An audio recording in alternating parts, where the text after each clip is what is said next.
Il existe sur les tablettes de magasins de produits naturels un supplément qu'on peut acheter en vente libre et qui augmente la densité osseuse. Et pas juste un peu, quand même de façon surprenante. Ce supplément s'appelle Strontium. Mais avant de courir au magasin pour vous en acheter, écoutez cette capsule jusqu'au bout.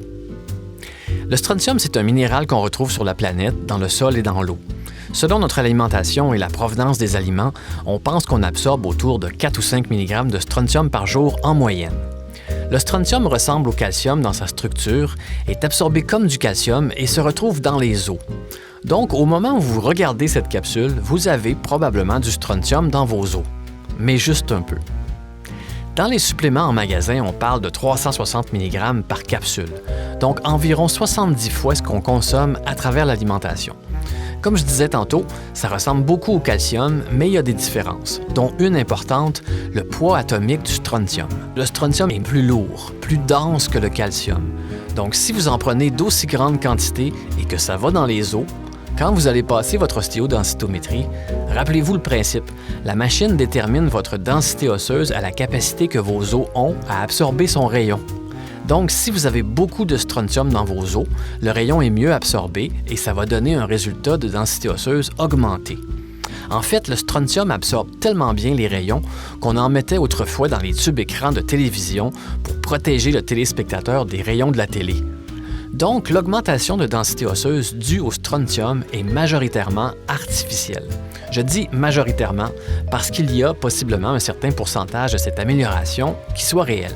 Parce qu'on a déjà fait un médicament pour l'ostéoporose au début des années 2000 à partir du strontium. Et dans les études, on a découvert que, outre l'augmentation de densité osseuse, les marqueurs de formation osseuse étaient augmentés et ceux de résorption étaient diminués. Après quelques années, à cause de risques au niveau cardiovasculaire et veineux, le médicament a été retiré du marché et puis ramené par la suite, mais avec beaucoup de restrictions. Est-ce que ces risques pour la santé sont présents avec la forme naturelle qu'on retrouve en magasin? La réponse, on le sait pas. Pas plus qu'on sait si on y retrouve aussi les bénéfices au niveau des marqueurs osseux. Tout ça pour la simple et bonne raison qu'on n'a jamais fait d'études sérieuses sur la forme dite naturelle. Donc, il n'y a pas de base solide pour vraiment recommander à quelqu'un de prendre du strontium. Ça demeure donc un choix personnel d'en prendre ou non. Ce qui m'amène à la conclusion de cette capsule, c'est que la seule chose 100% naturelle qui soit prouvée et reconnue scientifiquement comme pouvant avoir un effet ostéoformateur et étant totalement sécuritaire, ça demeure, roulement de tambour, l'exercice.